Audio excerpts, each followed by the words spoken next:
5, 4, 3, 2, 1. All system ready.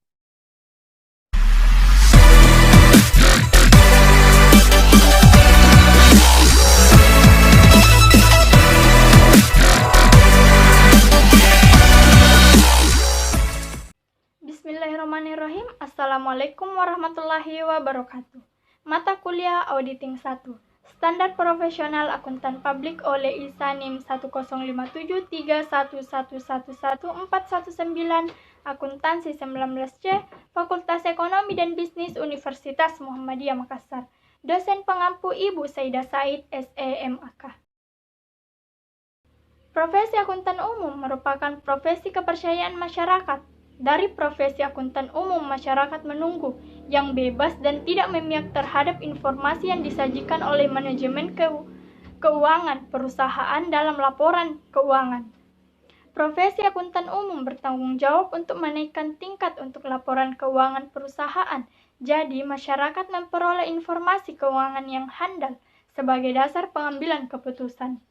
Guna membantu profesionalismenya sebagai akuntan standar umum, standar pekerjaan lapangan, dan standar pelaporan. Perkembangan standar profesional akuntan publik.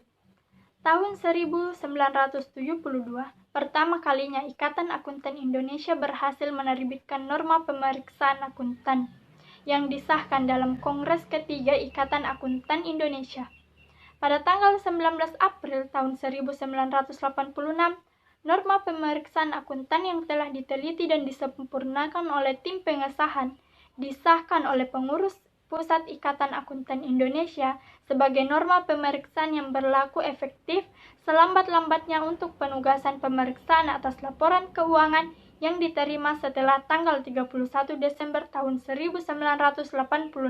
Selama tahun 1999, Dewan melakukan perubahan atas standar profesional akuntan publik per 1 Agustus tahun 1994 dan menerbitkannya dalam buku yang diberi judul Standar Profesional Akuntan Publik per 1 Januari tahun 2001. Standar auditing yang telah ditetapkan dan disahkan Ikatan Akuntan Indonesia. Bagian A, standar umum.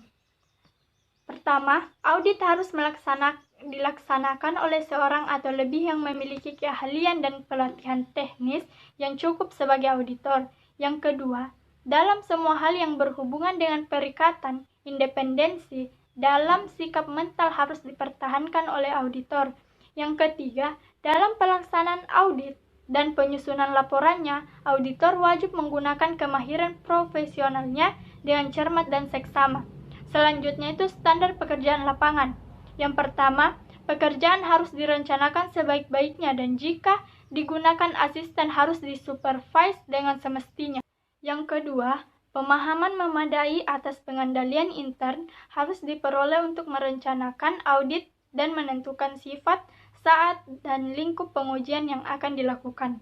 Ketiga, bukti audit kompeten yang cukup harus diperoleh melalui inspeksi, pengamatan, permintaan keterangan, dan konfirmasi sebagai dasar memadai untuk menyatakan pendapat atas laporan keuangan yang diaudit.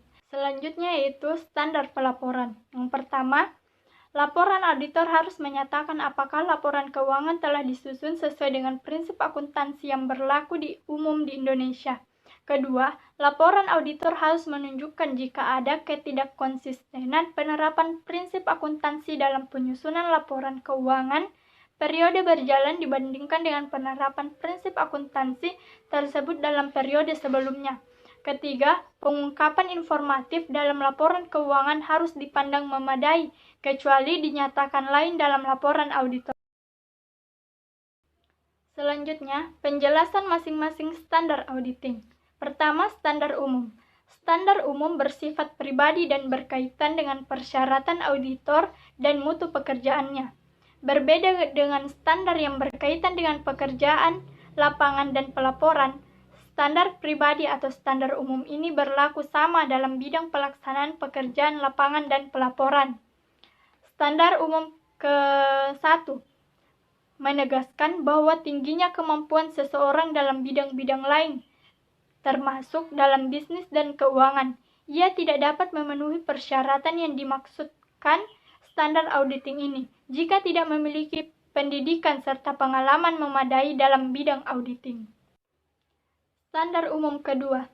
Standar ini mengharuskan auditor bersikap independen, artinya tidak mudah dipengaruhi, karena auditor tidak dibenarkan memihak kepada kepentingan siapapun, sebab bagaimanapun sempurnanya keahlian teknis yang ia miliki, ia akan kehilangan sikap yang tidak memihak yang justru sangat penting untuk mempertahankan kebebasan pendapatnya.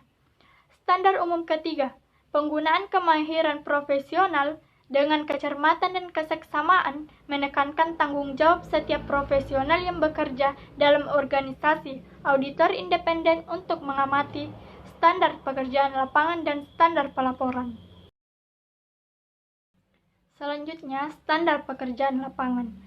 Standar pekerjaan lapangan berkaitan dengan pelaksanaan pemeriksaan akuntan di lapangan atau audit field work, mulai dari perencanaan audit dan supervisi, pemahaman dan evaluasi pengendalian intern. Standar pekerjaan lapangan pertama, standar ini berisi pedoman bagi auditor dalam membuat perencanaan dan melakukan supervisi. Standar pekerjaan lapangan kedua, standar ini menjelaskan unsur-unsur pengendalian intern dan bagaimana cara auditor mempertimbangkan pengendalian intern dalam merencanakan dan melaksanakan suatu audit. Standar pekerjaan lapangan yang ketiga, standar ini menjelaskan mengenai cara-cara yang harus dilakukan oleh auditor dalam mengumpulkan bahan bukti yang cukup dan kompeten untuk mendukung pendapat.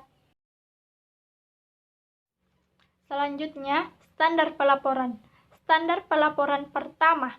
Standar pelaporan pertama tidak mengharuskan auditor untuk menyatakan tentang fakta, namun standar mengharuskan auditor untuk menyatakan suatu pendapat mengenai apakah laporan keuangan telah disajikan sesuai dengan prinsip akuntansi. Standar pelaporan kedua. Tujuan standar konsistensi adalah untuk memberikan jaminan bahwa jika daya banding laporan keuangan di antara dua periode dipengaruhi secara material oleh perubahan prinsip akuntansi, auditor akan mengungkapkan perubahan dalam laporannya. Standar pelaporan ketiga. Auditor menggunakan informasi yang diterima dari klien atas dasar kepercayaan yang diberikan oleh klien, bahwa auditor akan merahasiakan informasi.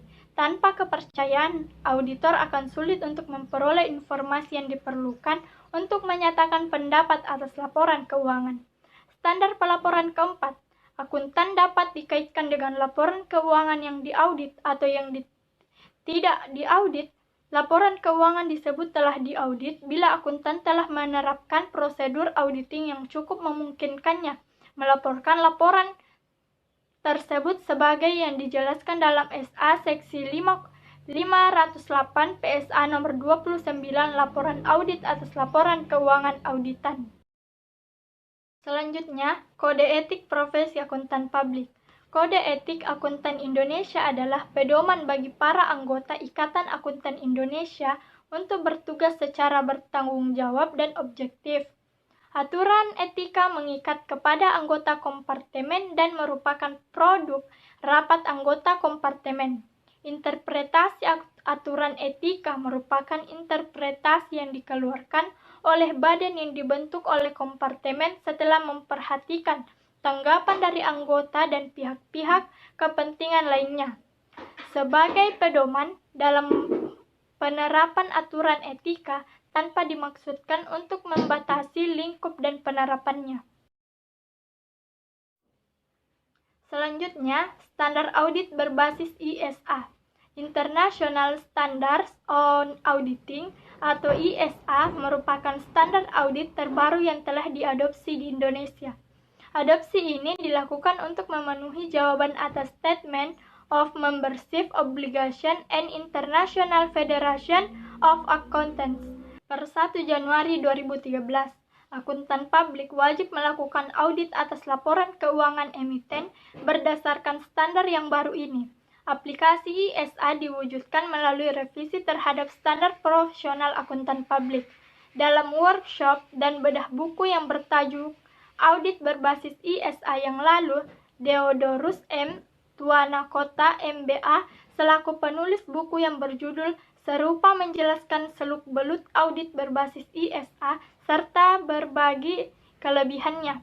ISA lebih menekankan pada identification atau pengidentifikasian hal yang belum dilihat, bukan assessment atau penilaian sesuatu yang dilihat.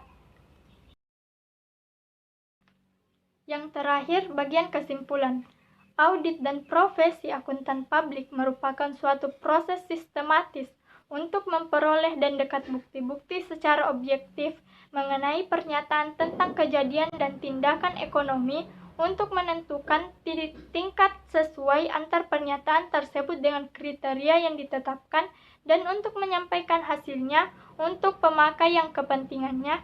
Dalam melakukan pemeriksaan tersebut, akuntan harus selalu berpedoman pada 3 hal, yakni norma pemeriksaan akuntan, prinsip akuntansi Indonesia, kode etik profesi.